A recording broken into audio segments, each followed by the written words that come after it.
So, CarFax is a product that provides detailed vehicle histories of repairs and accidents on used cars to used car buyers. The company is owned by R.L. Polk, which, if you've never heard of them, they're a company that publishes business directories. Over the years, they've been the target of a lot of lawsuits over the fact that they don't disclaim the fact that a lot of their information on used car history is incomplete, and it's essentially only as good as the people that had serviced the car have reported it. And it's surprising to me that, having watched their different TV spots evolve over the years, that they never learned about disclaimers. And disclaimers can be very important, not only to keep you out of legal trouble, but also to make sure that you are communicating openly and honestly with your customers. Basically, they're a service that benefits used car buyers, but their customer is the used car dealer. The dealer actually subscribes to the service and pays for it for the benefit of the used car buyer. And the whole idea behind it is full disclosure. That if you're buying a used car, that you're going to know what its repair history was, what its accident history was, whether it was ever in a major fire or a major collision or anything else, water damage. And in theory, it's a great idea, that you would actually get a complete vehicle history prior to buying a vehicle.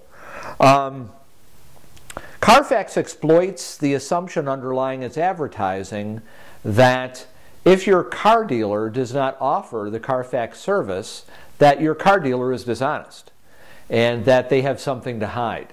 There was no implication in these spots that, it's just that the car dealers don't want to spend the money, that perhaps the service is too expensive, but rather, puts the onus on the dealer to provide this information to the car buyer, and very, very indirectly but broadly implies that if they don't, that the car dealer is trying to pull something over on you, that they're trying to sell you a less than ideal vehicle.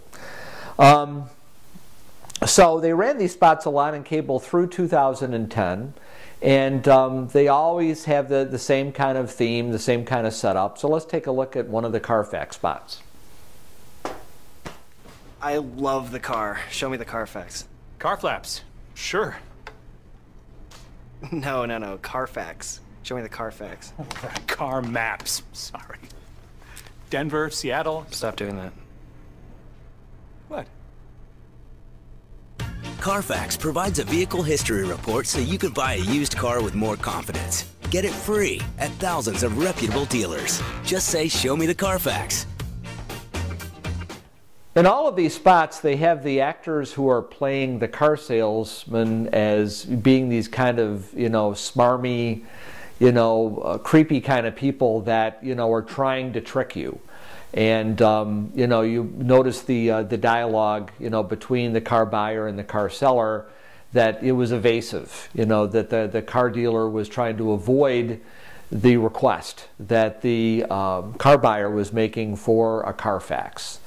And basically their message is, if you buy a used car without CarFax, that you're likely to get screwed. You're likely to, buy a lemon. And once again, it's an unfair construct in that it's not at all automatic. I mean, obviously, used car dealers were selling cars for years before this product came to be.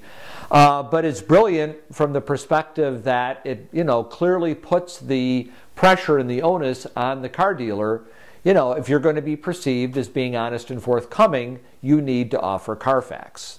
And, putting that pressure on their target buying audience, which really the people, as I said before, that pay for this are the dealers themselves, is really quite a brilliant strategy.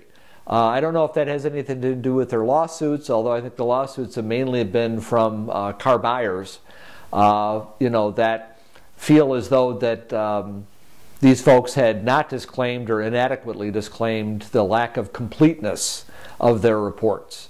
But once again, I think from a strategic perspective, the whole idea of putting this pressure on the car dealer to buy CarFax by virtue of creating the impression for the target audience that's the end user, consumer audience, that you better have this or else you're getting an inferior product, is really quite brilliant. So anyway, that's it for today. See you next time.